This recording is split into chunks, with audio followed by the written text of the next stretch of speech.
बिस्मिल्लाहिर्रहमानिर्रहीम। मैंने पिछले पेज पे बात की है एक्सक्रीशन के बारे में। Removal of the waste material from the body is known as excretion. हमारी बॉडी के अंदर कौन कौन से ऐसे ऑर्गन्स हैं जो एक्सक्रीट कर रहे हैं या एक्सक्रीशन में हमारी हेल्प कर रहे हैं, तो उसमें किडनी है, लीवर है, स्किन है, उसके अंदर लंग्स आ जाते हैं। मैं थोड़ा सा व्यू दे देती हूँ कि किडनी जो है ये वाटर और सॉल्ट जो होते हैं एक्स्ट्रा उनको रिमूव करती है बॉडी से। लीवर जो है जब भी हम खाना खाते हैं डाइजेशन होती है तो हमारा खाना पहले नंबर पर जो है वो जाता है लीवर के अंदर। Liver as a checkpoint जो है वो काम करता है। जो हमारी फूड के अंदर अननेसेसरी थिंग्स हैं जिनका हमारी बॉडी की तरफ जाना ज़रूरी नहीं है, उनको ये अपने अंदर अब्जॉर्ब कर लेगा।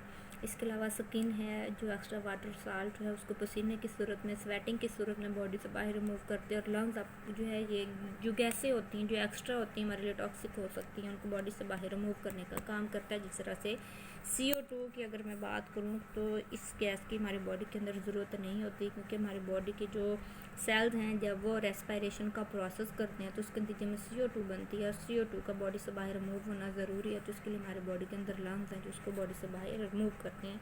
सेल्स से ये उसको जो है ट्रांसपोर्ट करके अपनी तरफ लंग्स में भी लाते हैं और लंग्स से बाहर फिर उसको कर लेते हैं, रिमूव कर लेते हैं या उसको स्कीट कर देते हैं।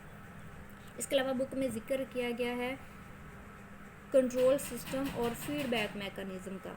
तो ये मैं एक बात बता दूं कि जो कंट्रोल सिस्टम और फीडबैक मैकेनिज़्म है ये दो एक ही चीज़ है, इनके अंदर कोई ज़्यादा फ़र्क नहीं है। There is no difference between control system and feedback mechanism. हमारी बॉडी के अंदर एक बेसिक सिस्टम पाया जाता है जो हमारी बॉडी के अंदर होने वाली जो होम्योस्टेसिस है, ये होम्योस्टेसिस की टाइम में थर्मोरेगुलेशन आ रही है, थर्मोरेगुलेशन है, उसमें रेगुलेशन है, और जो एक्सक्रीशन है इसको कंट्रोल करते हैं। और कंट्रोल सिस्टम या फीडबैक मैकेनिज़्म जो है ये सेम चीज़ है, इसमें फ़र्क नहीं आ रहा है। तो फीडबैक मैकेनिज़्म को अगर मैं डिफ़ाइन करूँ तो ये वो वाली कंडीशन है जिसमें when a product is control by it's on production is called the feedback mechanism. किसी चीज़ को फीड करना बैक पहले वाली कंडीशन पर, उसको जो नॉर्मल कंडीशन भी हम इसको कह सकते हैं, ये हमारा एक नॉर्मल पॉइंट है। और किसी चीज़ की कंसंट्रेशन इस असल जो कंसंट्रेशन से बढ़ रही है तो उसको बैक फीड कर देना। और अगर किसी चीज़ की जो कंडीशन है उस नॉर्मल से कम हो रही है तो उसको भी बैक फीड करना एक मैकेनिज़्म के ज़रिए से, तो उस मैकेनिज़्म को हम फीडबैक मैकेनिज़्म कह देते हैं।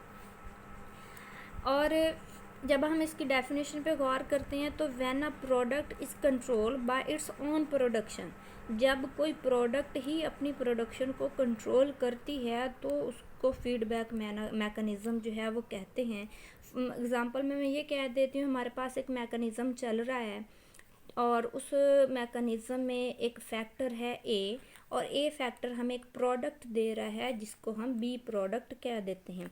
ये उसका नॉर्मल पॉइंट है उस B प्रोडक्ट का जितनी वो होनी चाहिए, और अगर वो प्रोडक्ट इस नॉर्मल पॉइंट से ज़्यादा बन रही है तो वही प्रोडक्ट जो है वो वापस आएगी A की तरफ, उसको रिक्वेस्ट करेगी कि इसकी जो कंसंट्रेशन है इसको और ना प्रोड्यूस किया जाए और इसकी जो कंडीशन है इसको नॉर्मल रखा जाए। इतनी ज़रूरत है जितनी बन गई है, मज़ीद इसकी जो ज़रूरत नहीं है।